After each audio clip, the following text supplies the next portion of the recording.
আজ পাখির চোখে দেখে নেব ভ্যালি অফ ফ্লাওয়ার্স বা বাংলার ফুলের উপত্যকা নামে পরিচিত ক্ষীরাই। আজ জানুয়ারির 20 তারিখ 2022 সাল।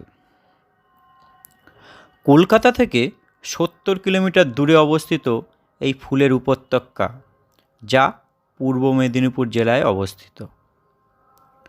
হাওড়া থেকে ট্রেনে এখানে আসতে সময় লাগে 2 থেকে 2.5 ঘন্টা। পাঁশকুড়ার পরের স্টেশনই হলো এই ক্ষীরাই। আপনারা পাঁশকুড়ায় নেমে টোটো ধরে এখানে সহজেই চলে আসতে পারেন। এছাড়া যদি আপনারা ক্ষীরাই স্টেশনে নামেন, তাহলে রেল স্টেশন ধরে পায়ে হেঁটে এই ফুলের রাজ্যে সহজেই চলে আসবেন। তবে রেল লাইন ধরে যারা আসবেন, সেক্ষেত্রে অবশ্যই বলবো বয়স্ক মানুষরা এই পথ দিয়ে না আসাই ভালো, কারণ চলাচলের রাস্তা বলতে তো সেরকম কিছুই নেই। এখানে সারা বছরই ফুলের চাষ হয়, তবে উপযুক্ত সময় হলো শীতকাল। আমাদের রাজ্যের মোট ফুলের যা চাহিদা, তার 50% এই এলাকায় চাষ হয়। কাঁসাই নদীর তীরে এই ক্ষীরাই গ্রামটি অবস্থিত। এই নদীর পাড়ের উর্বর মাটির জন্যই এখানে খুব বেশি পরিমাণে ফুলের চাষ হয়। তবে এই স্থানে এখন ফুল চাষের সঙ্গে সঙ্গে সবজি চাষও হচ্ছে। তবে আমি একটা কথা দৃঢ় বিশ্বাসের সাথে বলতে পারি, এই স্থানে যে একবার আসবেন, তাকে আবার হয় পরের বছর, না হলে তার পরের বছর আসার মনে এক জাগ্রত মনোভাব জেগে উঠবেই।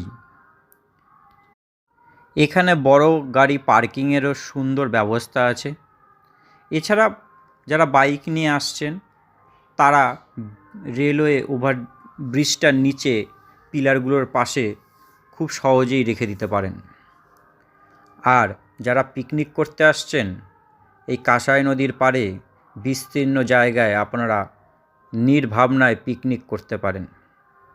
আর যারা 2-3 জনে বা পরিবারে আসছেন, তারা অবশ্যই এখানে যে 4-5টা দোকান হয়েছে খাবারের, সেখানে দুপুরের খাবার খুব সহজেই, খুব একটা অবশ্য বেশি দাম নয়, তার বিনিময়ে আপনারা দুপুরের খাবার বা টিফিনও এখানে সেরে ফেলতে পারেন।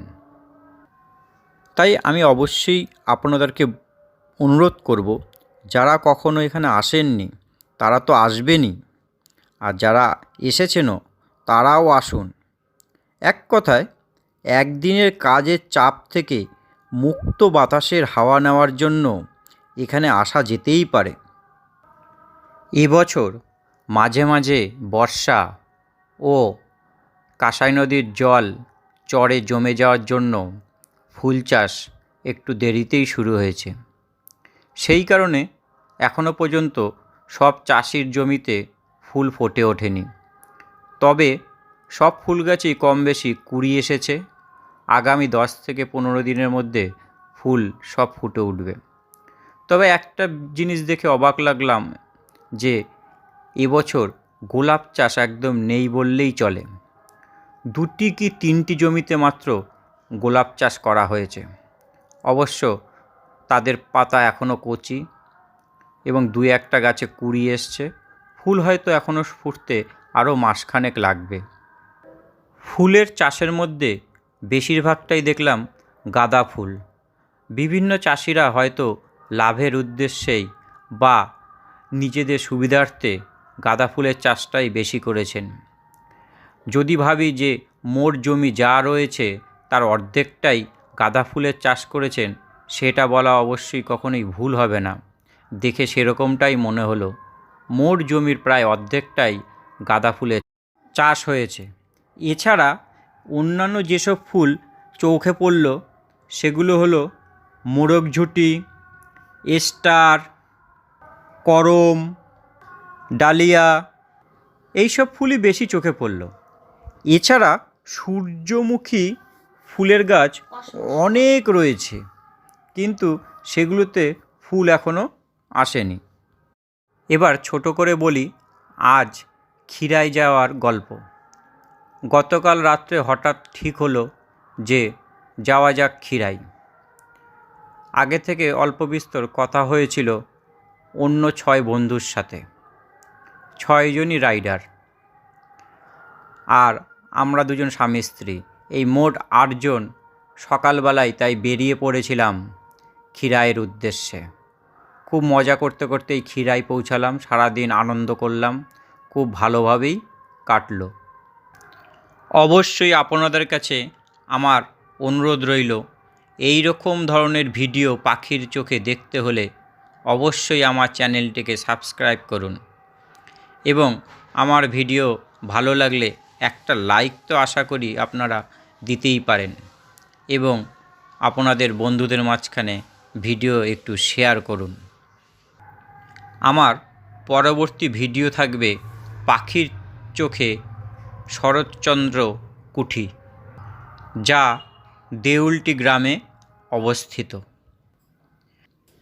আপনাদের কাছে আমার অনুরোধ থাকবে, আপনারা পারলে জানুয়ারি মাসটা ছেড়ে ফেব্রুয়ারি মাসে আপনারা আসুন, তাহলে অবশ্যই হয়তো সব ফুল গাছেই ফুল দেখতে পাবেন। এখন ক্ষীরাইতে এসে উপস্থিত হয়েছি। কিছুদিন আগে সবাই বলছিল ক্ষীরাই স্টেশন থেকে নামলে পরে সেখানকার ট্রেন যাত্রীদের ক্ষীরাই মাঠে আসতে দিচ্ছিল না। আমরা এখানেই একজন স্থায়ী বাসিন্দার মুখ থেকে শুনে নেব এখন সেই সবের পরিস্থিতি। হ্যাঁ, এখন ট্রেন যাত্রীদের আসতে দিচ্ছে। গত 10 তারিখ থেকে 20 তারিখ অবধি বন্ধ ছিল, ঠিক আছে।